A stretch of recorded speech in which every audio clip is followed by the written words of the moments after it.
2022 was a big year for Sea of Thieves. A lot has happened in the world of the game in the past year, and it's easy to skim over some of the changes that revolutionized the way we play today. Today we'll be looking back on the last 365 days of Sea of Thieves and discussing all the major changes within each season, and then finally rating them. Each will be rated on a scale of 10 bananas. 10 of course meaning the perfect update, and 1 meaning hot garbage. With that out of the way, let's get straight into it. Although Season 5 technically began in December of 2021, it lasted up until March of 2022, so we'll be including it in today's video. Season 5 was probably one of the least hyped updates for this game, and it didn't add much in terms of content or replayability. That said, this update wasn't necessarily a bad one. There's no denying that it was lacking in content, but the update as a whole had a very feel-good vibe to it. Quality of life changes like sleeping to recover health, zooming in on cannons to perfect your aim, rats below the deck, and sitting down were simple but appreciated. Not to mention that one song that plays when you sit at sunset. Incredible. On top of these changes, this update also introduced fireworks and flares. Neither of these are crucial, but again, they spice up gameplay in a really simple way. Although Season 5 did see its fair share of game-changing features. The new ability to siphon resources between a crate and barrel was huge. I cannot tell you how much I love this addition, and even to this day, I still believe it's one of the best things the developers have added. Another huge addition were the ammo bags that drop from enemies, which helps keep any fight fluid. But over everything, Season 5 had one key feature that got a lot of the player base excited: the ability to bury your own treasure. This feature sounded really cool on paper. The idea of burying treasures and posting the map for other pirates was a really great one, but the feature really quickly fell off, and nowadays it seems like no one even remembers it exists. All in all, Season 5 was a pretty good update with small changes, but that doesn't mean they were bad. In terms of content for a full season though, it definitely did fall short. For that reason, I'd have to rate Season 5 a 6 out of 10.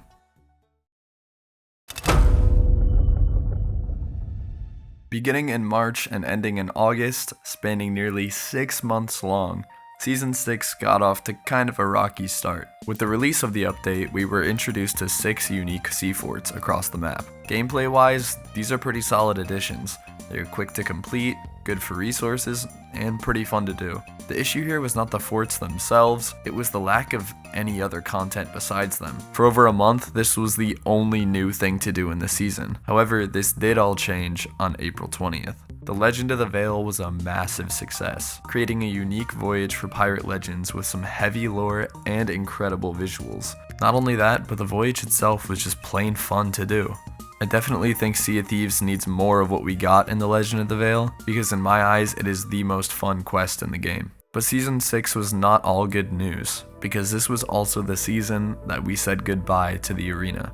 Even though it wasn't the most popular game mode, there were definitely a group of players that were sad to see it go, myself included. Thankfully though, this meant more of the team were able to focus on making adventure mode as good as it could possibly be. Finally, on May 25th, Lost Sands began. This adventure was by far the most memorable, for me at least. The adventure itself was nothing special, but the hype from the community and the player interaction that took place was some of the best I've ever seen in any game. Everyone kind of flocked to work together to save or destroy Golden Sands, and it all just felt really eventful. Season 6 was a long one for sure, but it was incredibly fun for a lot of reasons, and it re-sparked my love for this game. For me personally, this update was a 9 out of 10.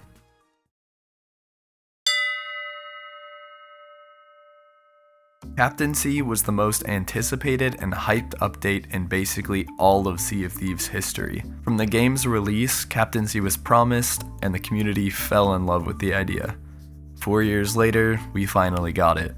This update came with a boatload of new features. We could now purchase a ship and name it, and this gave us access to expanded decoration options, allowing us to truly customize our ship the way we want it, and repair it when it gets damaged. The Shipwright's shop basically got an entire makeover, letting us buy trinkets and styles for the decor on our ship from hitting certain milestones. And those milestones can be displayed in a fancy little book for everyone to look at when they sink you. This also allowed us to purchase supplies to stock up and captain's voyages to complete. This season also introduced the Sovereigns, which makes selling way too quick and easy now. We also got stools too, so... Although this update gave us a lot, a decent amount of people were upset. I think most people wish the milestones could include everything our pirate had already done up to that point, so having to kind of restart to earn new customization options didn't sit well with everyone. Thankfully, a lot of those milestones were reduced after feedback. Overall, I think Captaincy was a solid update. I loved naming and decorating my ship the way I wanted, but aside from that, it didn't add much in terms of gameplay. Because of that, I'd rate Captaincy a 7 out of 10. Finally, Season 8 brought combat to a whole new level. Although this season is still ongoing, it launched with loads of hype and a very fun new way to access PvP. This was another season with a lot of new content like expanded hideouts for each faction that grant you access to the Ghost and Skeleton Curse, but like Season 7, all of it was locked behind a grind. The Hourglass lets you decide which side you want to fight for, and the more wins you gain, the more allegiance and gold you'll earn. Unfortunately though, this season has kind of been all over the place. Skill-based matchmaking doesn't always seem to be working properly, and wait times can be incredibly long. When everything is working as intended though, the PvP on demand is super fun and rewarding. Some of the best fights I've had in this game came straight from this new feature. And that's not to mention New Golden Sands, which has been rebuilt from the ground up, and now looks like some kind of port city. Future fixes are supposedly on the way that are aimed at reducing matchmaking time, which in my opinion will definitely make the whole season more enjoyable. But until then though, my opinion of this season is kind of mixed. For these reasons, so far I'd give Season 8 a 7 out of 10.